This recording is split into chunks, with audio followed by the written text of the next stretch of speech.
dessa reunião anual do Fórum de Pró-Reitores de Graduação das Universidades Brasileiras, o Regional Sul, agradecendo mais uma vez a presença de todos. Nós estamos começando um pouquinho atrasado, normal, né? Essas ocasiões, muita gente, para acertar agendas é mais difícil. Agradeço, então, todos que estão aqui, acolheram o nosso convite, e aqueles, sobretudo, os nossos convidados que vieram hoje participar com a gente, propor a nossa discussão, participar da nossa discussão.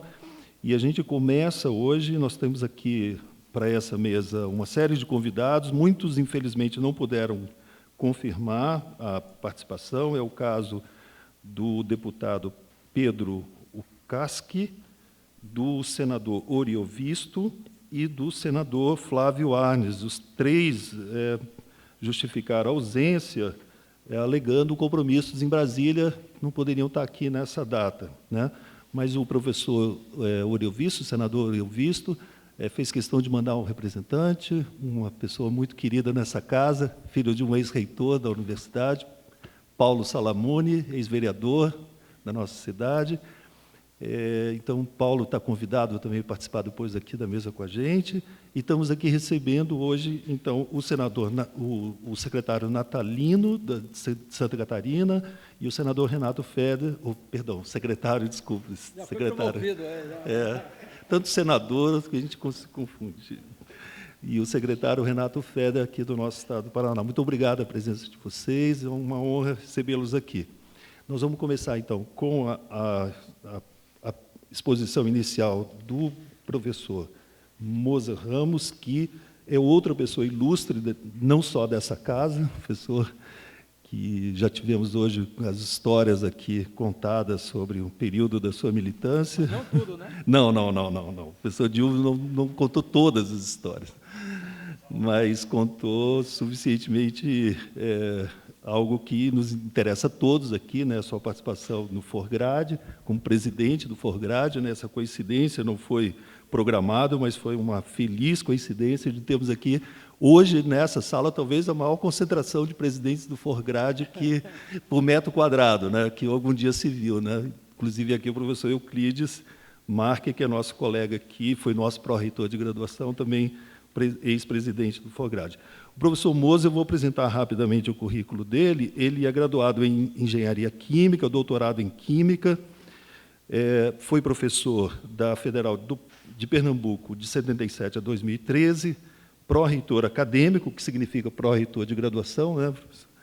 E presidiu, nesse período, então, o Forgrade. Foi reitor da UFPE em duas gestões seguidas, presidente da Andif, secretário de Educação de Pernambuco, presidente do CONSED, presidente executivo do Todos pela Educação, membro do Conselho Nacional de Educação, função para a qual agora retornou recentemente, e atualmente é diretor de Articulação e Inovação do Instituto Ayrton Senna. Professor, é um prazer recebê-lo. O senhor está com a palavra. Nós vamos fazer uma intervenção de 30 minutos, 40 minutos, eu vou ajudá-lo, se eu precisar, com o tempo, tá bom? Eu vou ficar lá na plateia para também poder acompanhar, e, em seguida, eu chamo os outros convidados para compor a mesa aqui. Muito obrigado, professor. Bom, muito obrigado. É uma alegria voltar a essa casa. Aqui eu comecei, né? Eu acho que toda a minha história ligada à gestão pública da educação. Para passar, Eduardo, tem o... Imagina. Então, eu comecei exatamente aqui no Forgrade. Eu acho que Delvo já deve ter contado um pouco essa história, que para mim foi extremamente relevante. Eu aprendi muito com Delvo, Euclides também, são dois grandes amigos, e só ter reencontrado o Delvo depois de muito tempo já valeu super a pena esse convite para mim, além, naturalmente, de ter esse momento com vocês. Mas eu também queria aqui cumprimentar esses dois importantes secretários, o Natalino, de Santa Catarina, também um amigo que eu fiz em função do movimento Santa Catarina pela Educação. O Delvo acompanhou um pouco esse trabalho nosso lá. E o Renato Feder, que é um amigo lá de São Paulo, que está aqui, uma pessoa absolutamente apaixonada por educação, e está com todos vocês, coordenadores, pró-reitores. Então, nos 30 minutos, o tema é sobre a questão, o desafio da articulação entre o ensino superior e a educação básica. E eu vou me restringir à questão da formação de professores, porque eu acredito que aí talvez esteja o maior dos desafios no campo dessa articulação. Eu gostaria de começar que o primeiro desafio de tudo é como a gente muda a questão da atratividade pela carreira do magistério no Brasil. Eu aprendi ao longo da minha vida que gente é quase tudo. Se a gente tiver jovens bem formados, que é ainda um enorme desafio, de cada 100 jovens que terminam o ensino médio, só 9 aprenderam o que seria esperado em matemática e 29 em língua portuguesa, de cada 100. Sem deixar de considerar que, dos 100 que começaram lá na primeira série, somente metade consegue chegar a esse final, e chegam com esses níveis de aprendizagem. Se nós fôssemos fazer uma comparação com um hospital, mandava, fecha, vai fazer uma intervenção nesse hospital, porque metade morre, a outra metade que sai viva, a grande maioria sai cheio de sequelas. Então, isso é um grande desafio que a gente tem. A gente não olha, porque em saúde a tangibilidade é maior. Só que a educação a médio e longo prazo é basicamente o que leva também a esse outro aspecto. Então, e hoje no Brasil, todos os estudos mostram a baixa atratividade pela carreira do magistério. E aí vem um primeiro grande problema, que a gente tem que resolver. Aí, quem está no ensino superior diz, com esses salários não tem jeito. Aí você vai para a educação básica e diz, a universidade não se move e a gente também não consegue fazer nada. Pronto, é o ovo ou a galinha. Então, a primeira coisa, né, nem ovo nem galinha, a gente tem que sentar juntos e tentar juntos buscar a solução. Então, é a primeira coisa, e não tem uma bala de prata para isso. Ontem, Dilvo e eu, a gente comentávamos da importância do plano de carreira, que é mais do que o salário hoje, ele é importante, óbvio, mas os estudos com base na PNAD mostram que é 11% a menos o que ganha um professor com relação a outros profissionais com a mesma titulação. Entretanto, à medida em que a carreira dá prosseguimento, lá pela metade, o que era 11% vira 43%. E no final, próximo da aposentadoria, isso aumenta ainda mais, a depender se ele se aposenta como professor de ensino fundamental, de ensino médio. Então, esse é um desafio que a gente vai ter que trabalhar juntos. E por que é importante?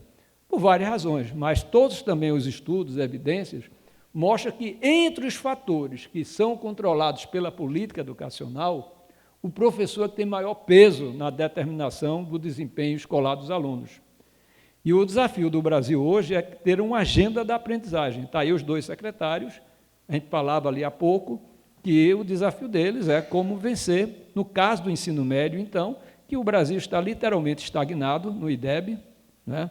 Dilvo foi nosso diretor lá do INEP, sabe bem disso. O IDEB está praticamente estagnado. O pior de tudo é que não só aumenta o gap em relação à meta que deveria ser alcançada, mas estagnação em educação é retrocesso, porque os outros estão melhorando. Os outros que eu me refiro são os outros países.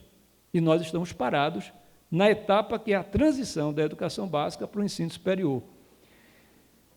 Quando a gente faz um diagnóstico, e esse é um outro ponto, eu escolhi também esse tema, porque eu estou com um desafio, contava ontem a Dilvo, voltei ao conselho e caiu no meu colo a relatoria de formação de professores para a BNCC.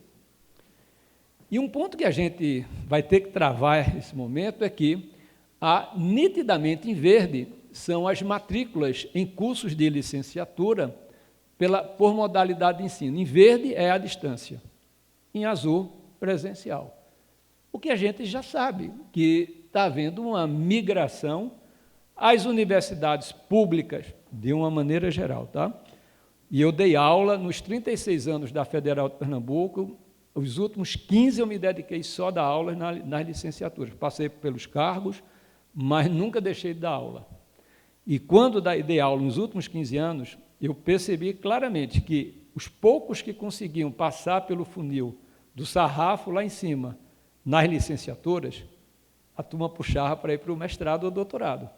Se eles não conseguissem, eles iam tentar fazer concurso para um Instituto Federal de Ensino Superior, para uma escola privada, e o último era a escola pública. Eu fiz uma pesquisa meio tupiniquim, e foi isso que eu encontrei com todos os egressos, que é uma coisa que o Brasil não faz muito, olhar os seus egressos. Se vocês olharem os egressos, vocês vão ver que esse é um fato real. O PIBID, que é um programa que eu sou fã, mas o PIBID está levando todos os que passam pelo PIBID para o mestrado, e não para dar aula na escola pública, onde está 80% das nossas matrículas. Então, esse é um outro desafio que a gente tem aí que pensar. Só que está agora havendo o seguinte, a universidade particular, ela está fechando os cursos presenciais, eu sei, estou acompanhando isso de perto, e está transformando tudo em EAD. O ticket de um aluno de EAD é na ordem de R$250. O presencial sem medicina, que puxa o sarrafo lá para cima, é R$750. O híbrido dá R$550. Então, no momento desse, de economia em baixa, termina os alunos realmente migrando tudo para o EAD. Aí a gente pergunta, os estudos de Bernadette Gatti, de quem eu sou fã, carteirinha dela, Bernadette Gatti, ela fez um estudo e mostrou claramente a questão dos estágios, a questão da prática, como é que a gente vai ter qualidade do ponto de vista da prática profissional, quando a maioria dos alunos estão no EAD. E esse tem sido uma dor de cabeça, no meu parecer. Como é que eu vou fazer isso? Bom, vai ter baixo cabelo branco aí para... Bom, e aí no próprio trabalho de Bernadette Gatti, ela, que é histórico, isso daí, eu estava num Forgrade, lá em Palmas, que eu tive o prazer também de ser convidado, a honra de ter sido convidado, e eu levei o livro de Bernadette, porque o livro ela publicou em 2008 ou 2009, e o evento foi em 2010, eu não me lembro agora exatamente. Mas tinha uns 350 proretores, estava bem cheio. Aí eu perguntei, quem realmente se debruçou no trabalho de Bernadette? Poucos conheciam o trabalho da Bernadette Gatti. Porque eu disse o seguinte, olha, a gente tem dois caminhos. Se o que ela fez, e eu acredito no que ela fez, que ela é extremamente competente e séria, a gente deveria parar tudo e rever. O outro caminho é, ela errou em tudo. Isso aí não é verdade. Consequentemente, não tenho que estar mexendo nisso aqui. Mas óbvio que a primeira hipótese é a correta. A gente pouco fez no meu entendimento, e nesse período eu estava também muito olhando a questão da área da educação pública nas redes estaduais e municipais. Então, selecionei 5 situações que ela colocou com muita força na formação inicial. Não é? Então, a fragmentação é outra coisa que a gente vai ter que ter coragem de romper. E, no meu parecer, eu estou colocando... Eu não posso... Tem um limite de um parecer para não sobrepor ou ir naquilo que é da autonomia do executivo, universidades e das redes. Mas eu estou propondo algumas mudanças para que a gente rompa com essa questão da fragmentação. Vamos ser honestos, na época da gente, a pedagogia não falava com as licenciaturas diversas, ou vice-versa. Eu, como proreitor, depois dando aula, a coisa mais difícil era sentar dentro da universidade para poder vencer a fragmentação. E a fragmentação entre a educação básica e o ensino superior, essa nem se fala. Então, a gente tem que romper com isso, que eu vou mostrar um caminho, não vou ficar só na parte da agenda negativa. Então, na minha opinião, a universidade precisa mudar. Na minha opinião. E aí, eu acho que a gente tem que voltar ao artigo 205 da Constituição. Para mim, é um dos artigos mais belos da Constituição, onde ele fala da necessidade de ter uma educação que seja capaz de desenvolver plenamente as pessoas. Na LDB é o 2º artigo, aí ele fala de estudantes. Desenvolvimento pleno significa que a gente precisa ir além dos aspectos cognitivos.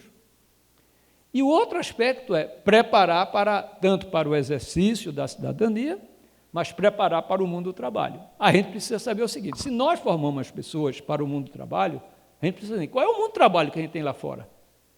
Se é olhar pelo retrovisor, lamentavelmente a gente não está cumprindo o nosso papel.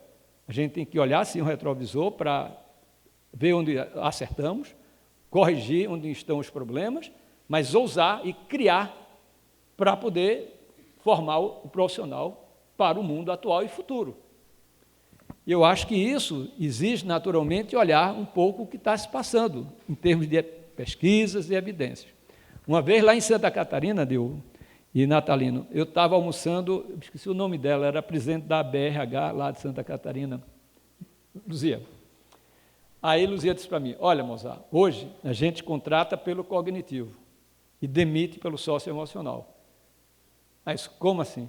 Disse, não, a gente olha, faz análise de currículo, entrevista, mas depois, quando começa a atividade laboral, se é uma pessoa que não sabe trabalhar em equipe, que não é aberto ao novo, que não é criativo, que não tem pensamento crítico, esse não dura. Então, esse estudo do Barrington e colaboradores foi de 2006. Ele tentou responder o seguinte, o que vai ser esperado dos jovens nos empregos do século XXI? Nos próximos 5 anos, quais são as habilidades que tendem a crescer? Foi que ele encontrou exatamente isso que eu acabei de falar, pensamento crítico, trabalho em equipe, colaboração, criatividade, que é as barras em azul. O que menos vai crescer, cuidado, crescer, língua estrangeira, matemática, escrita em inglês, compreensão e leitura, ciências, linguagem. Ele não está dizendo que isso não é mais importante. O que ele está dizendo é que isso é ponto de partida, não é mais ponto de chegada. Em 82, quando eu tirei meu doutorado na Unicamp, foi um diferencial enorme para eu entrar na Federal de Pernambuco. Hoje, todo mundo sabe, pelo menos na minha área em Química, o doutorado é apenas ponto de partida. Você tem que chegar lá para o concurso já com alguns trabalhos publicados, com algumas coisas, para ser um diferencial.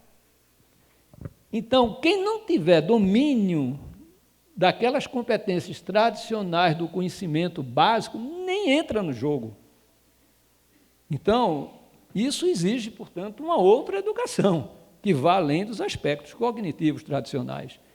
E eu entendo que a Base Nacional Comum Curricular tem ainda seus limites, mas eu acho que foi um esforço de nação, passou por 5 anos de governos diferentes, linhas diferentes, e foi algo construído por nós, olhando um pouco o que a Austrália fazia, o que a Inglaterra fazia, o Canadá, algumas regiões dos Estados Unidos, como a Califórnia, construindo 10 competências para que, de alguma maneira, pudessem orientar a bússola do ponto de vista do currículo da educação básica. Ah, falta ainda a autogestão? Falta, vai ter, nunca vai ser uma coisa acabada, mas eu acho que foi uma coragem do país, enquanto país, de ter enfrentado uma situação que a gente precisava enfrentar. Se aquilo tudo que a gente está vendo e observando, se nós entendemos que isso é importante.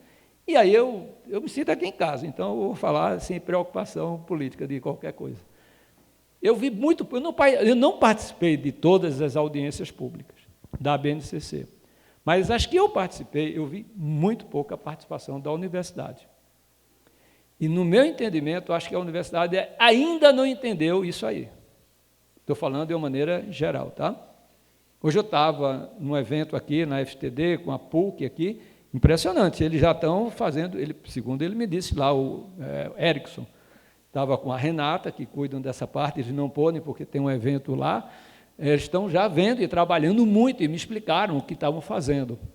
Mas durante o debate eu achei muito pequena a participação da universidade, no meu entendimento. Eu acho que a universidade tem que se debruçar mais sobre essa questão.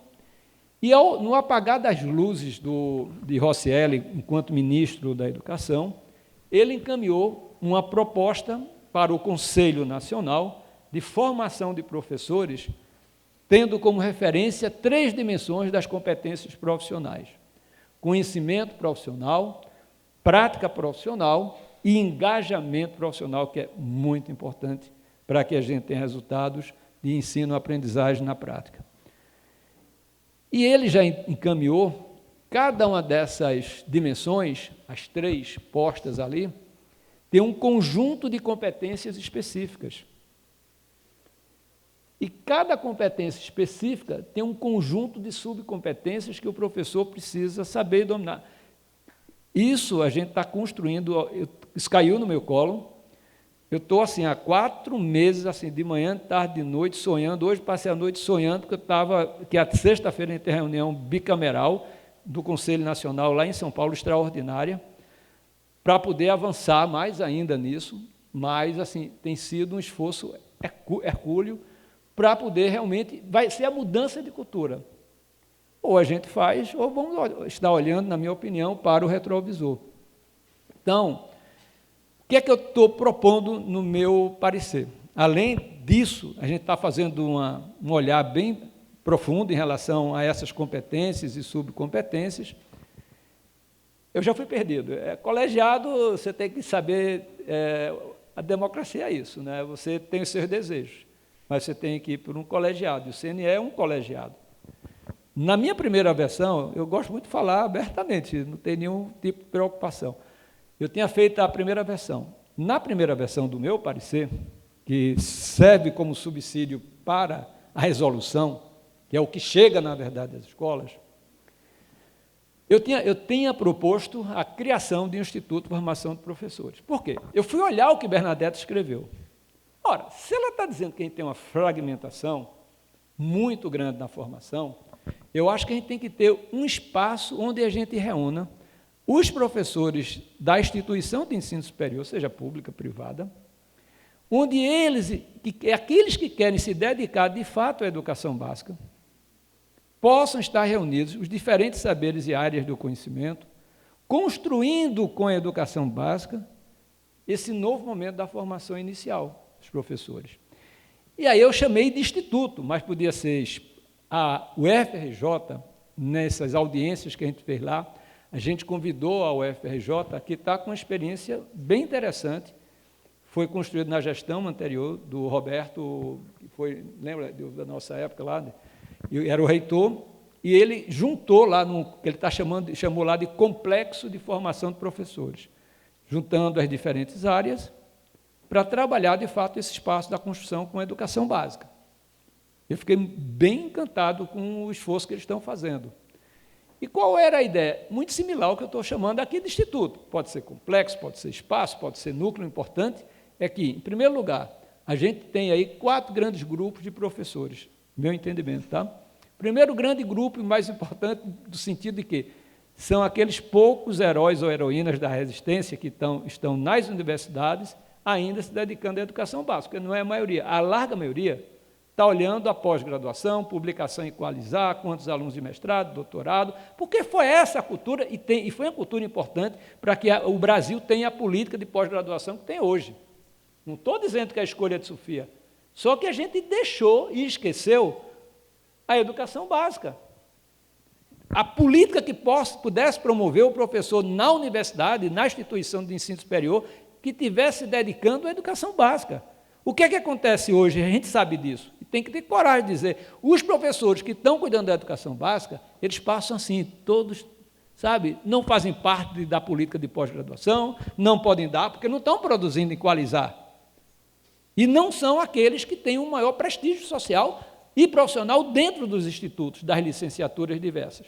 E, por sua vez, não tem, no meu entendimento, o valor que deveria ter. Quem tem valor hoje é o bacharelado correspondente. E a licenciatura, a gente sabe que fica ali, um híbrido de um conjunto de disciplinas ou componentes curriculares, como queiro, que vem do bacharelado, com mais aquelas que vêm da pedagogia.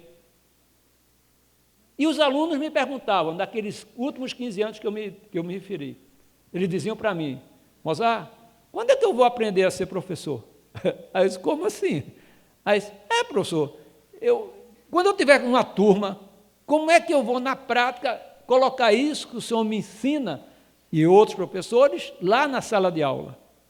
Aí ele disse, você não tem as disciplinas do Centro de Educação? Aí ele disse, não, tem. Então, você não tem prática de ensino? Você não tem didática? Aí ele disse, mas professor, lá o pessoal dá os livros para a gente ler os capítulos, na próxima semana a gente vai discutir. Em que momento eu vou aprender a dominar uma sala de aula, a colocar em prática? Isso, então, acho que você vai aprender igual eu aprendi. Eu me inspirei no professor Câmara Lima, que era minha referência, e eu andava até igual a ele. A gente não tem aquela coisa que quando ama um professor, eu andava, falava, gesticulava com ele, o quadro dele eu imitava, era assim o negócio. Depois não, você vai criando sua própria personalidade, mas a gente se inspira em alguém. No meu caso foi assim. Aí só você vai ter que escolher alguém que você vai se inspirar para dar suas aulas. Então, isso é muito desalentador para quem está fazendo formação de professores e não tem a prática. Aí eu perguntava, e o estágio? Esse professor, o estágio, quando a gente tem que ir atrás da escola, eles diziam assim, a gente tem que ir atrás da escola para ver onde é que tem o estágio. Quando eles deixam, muitas vezes os professores não abrem o que vão ensinar, porque eles ficam com muito medo, receio, insegurança de ter a gente na sala de aula. Imagina, o cara que não é químico, tem aquele jovem vindo da Federal de Pernambuco, ou Federal do Paraná, de uma boa universidade, olhando a aula dele. Isso a gente tinha maior dificuldade, a gente não consegue, professor. Então, o estágio, é assim, como é que vocês fazem? Não, a diretora atesta que ele foi à escola, o coordenador do estágio, ok, carinho, termina o estágio.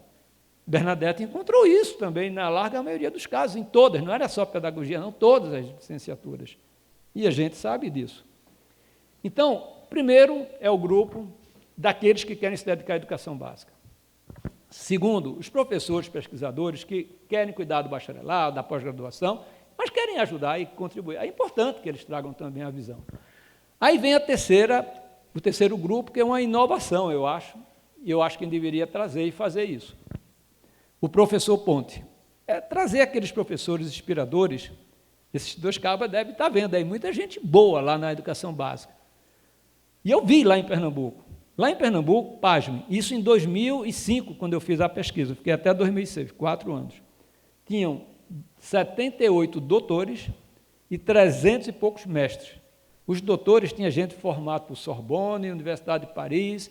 Eu disse, vocês estão fazendo o que na rede? Estava tudo disperso.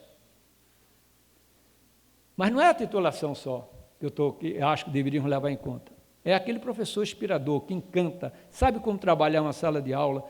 Esse professor, através de um convênio, uma parceria formal entre o Estado, né, e a instituição de ensino superior, ele deveria estar ajudando também a dar aulas lá na licenciatura, para levar, vou usar um termo que às vezes tem uns colegas que não gostam, mas tudo bem, levar o cheirinho de escola, sabe? Como é que uma escola funciona, ensinar o futuro professor como é uma escola na prática, no dia a dia, e levar a sua experiência, e uma experiência bem-sucedida.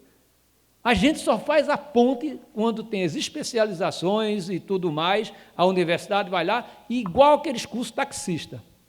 Termina o curso, ninguém quer saber se mudou a atitude e a presença e a aula do professor depois daquele curso.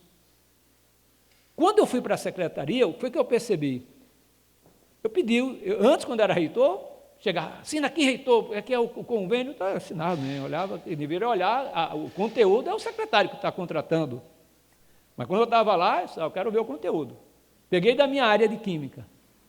Primeiro tópico que tinha de química, nunca me esqueço disso, era uma partícula numa caixa. Isso aí é o seguinte, é um modelo matemático para explicar que a energia é quantizada. Aí eu disse, vem cá, essa é a competência que a gente espera que um professor, que às vezes não sabe nem fazer uma reação química, que deveria para ensinar oxirredução aos alunos. Vocês olharam quais são os parâmetros curriculares? Que parâmetros curriculares? O pessoal da química nem sabia. Na verdade, estava todo mundo olhando, era pós-graduação, papers e tudo mais.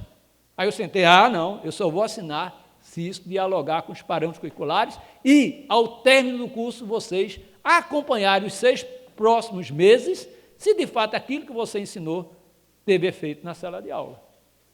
Então, essa é uma ideia que eu estou sugerindo, né? Eu não posso exigir da universidade, mas eu acho que eu tenho que sugerir. Eu acho que tem uma diretriz que fale muito de norma de lei e não diga na prática, eu acho que tem que ter o diálogo. Então, eu estou sugerindo isso. E o quarto grupo é o professor visitante. Como a gente tem na pós-graduação, ter também na formação, por exemplo, plataformas adaptativas é algo muito importante. Big Data com inteligência artificial para a educação, a gente tem que começar a trabalhar isso. Antigamente, a gente olhava a média da turma. Hoje, a gente pode acompanhar aluno por aluno em relação a como está o seu desenvolvimento. Às vezes, dentro de um grupo, a gente não tem quem faça isso. Mas tem fulano, vamos convidar para ele ficar aqui um ano trabalhando conosco. Como a gente faz na pesquisa? Na pós-graduação a gente não faz isso? Então, no ensino, a gente deveria também ter essa atitude. E aí, um ponto da carga horária em relação a 2015, a gente não vai mudar. Isso foi uma luta com o setor privado, mas eles entenderam, a gente vai manter as 3.200 horas, que foi um ponto que eu bati, isso eu não vou ceder. E o que a gente fez, olhando o que Bernadette fez, foi dar mais ênfase à parte prática, que eu entendi que eu acho que a gente deveria realmente avançar mas são as 3.200 horas.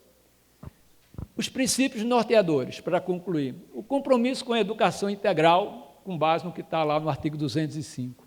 Recuperação de conhecimentos da educação básica. O que é que eu quero dizer com isso? A gente sabe que os alunos, até por aquele percentual que eu falei logo no início, os alunos de licenciatura, eles chegam com muitos déficits de aprendizagem. O que é que você olha, principalmente nas áreas que têm alto índice de matematicidade? A turma da matemática já mete o pé no acelerador, já começa com derivada, daqui a pouco, um mês está integral, os meninos mal entenderam função. Como é que eles vão entender integral com um mês e meio? Aí tome zero, tome reprovação, com um ano está metade da turma. Então, eu acho que a gente tem que começar, é papel nosso, sim. O ideal é que eles chegassem com os objetos de aprendizagem, não com tantos déficits como eles chegam hoje, mas pelo menos com aquela bagagem necessária para que eles pudessem dar continuidade. Então, eu acho que a universidade vai precisar ter um cuidado, um zelo, de fazer um trabalho dessa transição dentro da universidade. Eu acho principalmente dedicar o primeiro semestre a recuperar aquilo que pelo menos possa ser essencial para que eles não sintam tanto como hoje eles sentem. Onde é que está o problema? Nas áreas de matemática, química, física, é principalmente lá no conteúdo da matemática. E principalmente de química e física, porque a maioria dos que dão aula de física na educação básica, 61% não são formados em física. Então, a gente tem que entender essa realidade. É culpa deles? Não. Eu passei por lá? Não. O Ministério Público fazia concurso, cadê que tinha professor de química? Questão salarial? Não necessariamente, às vezes questões ligadas à violência, ao lugar onde eles iam trabalhar. Lá em Brasília, o salário é maravilhoso. Pergunta a Maria Helena Castro, que foi secretária lá do Distrito Federal, ela dizia, Mozart, a turma abandona porque não topa ir para a cidade satélite. E o salário é muito bom lá no Distrito Federal. Né, Dilva? Acho que Dilva, pelo tempo que passou, sabe disso. Então, a gente quer muito trabalhar o compromisso com metodologias ativas, projetos interdisciplinares, está muito dentro, pelo menos é o esforço que eu estou fazendo no parecer, apropriação da prática como componente curricular, né, concepção de pesquisa com foco no processo de ensino e aprendizagem. Então, eu estou procurando, na medida do possível, incorporar todos esses eixos no parecer. Né? O emprego pedagógico de inovações e linguagens digitais, né? A avaliação como parte integrante do processo de formação, o reconhecimento da escola de educação básica como lugar privilegiado da formação inicial e continuada do professor, e a questão do regime de colaboração. São alguns dos eixos que eu selecionei dentro do parecer, que está em construção. Porque o mundo hoje é isso. Antigamente, eu olhava a média da turma. Hoje eu posso acompanhar, aluno por aluno. Eu posso ter... O que Natalino fez lá em Santa Catarina agora, cada cidadão catarinense está podendo acompanhar, escola por escola, do seu filho, o desempenho escolar, frequência, educação mão na massa. Né? Renata estava dizendo, Mozart, eu estou fazendo algo na ponto da frequência. A turma nova que está aí chegando está com outra pegada, e eu acho que essa é a hora da universidade realmente criar esse espaço de integração. O PIBID, que é maravilhoso, é a universidade indo direto na escola. Desculpa, eu acho que isso é um equívoco. Tem que trabalhar, sim, na escola, mas articulado com a secretaria, com a rede. Qual é a política da rede? Então, esse é um ponto que eu acho que precisamos corrigir. O PIBID é muito importante. Foi uma grande conquista, na minha opinião, a iniciação à docência, como a gente tinha a iniciação científica, PIBIC. Então, eu acho que a gente precisa levar em conta isso. E olha o que a China, isso foi agora, de 2 de agosto de 2019. Os caras vão entrar violentamente em todo o mundo. Como é que a gente vai reagir a isso aí? A gente tem 2 caminhos. Vamos esperar que a onda chegue, a cigarra e a formiga, né? Ou vamos reagir, vamos tentar ver o que a gente tem que fazer do ponto de vista de estratégia de uma política pública, não é, que ajude a enfrentar a questão da qualidade da educação básica, passando pela formação de professores. E, para concluir, como fazer isso num cenário de recursos escassos? Aí eu diria o seguinte: corte o S da crise e crie. Porque é o seguinte, se a gente ficar achando que o problema é dinheiro, só dinheiro, vamos perder, a onda vai vir, nos ferramos. Eu acho, claro, que a gente tem que ter o dinheiro, óbvio, ninguém está aqui é menino, todo mundo aqui é gestor, todo mundo sabe, mas se você ficar preso único e exclusivamente ao fator financeiro, me desculpe, eu acho que aí é um equívoco. Na minha época, como reitor, era muito grave a situação das federais. Muito grave, todo mundo sabe.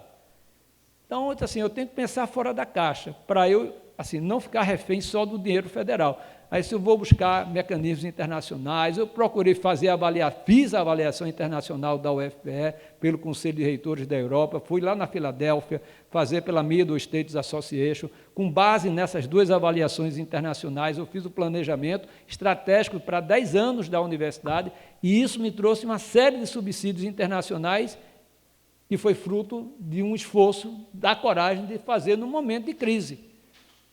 Então, assim, são escolhas que cada um tem que fazer, né? E, para concluir, eu trouxe eu gostei, adorei isso aqui, que é Einstein falando para Chaplin. O que mais admiro na sua arte é que você não diz uma palavra e o mundo inteiro te entende. E Chaplin respondeu: mas a sua glória é ainda maior, pois o mundo inteiro te admira sem entender o que você diz.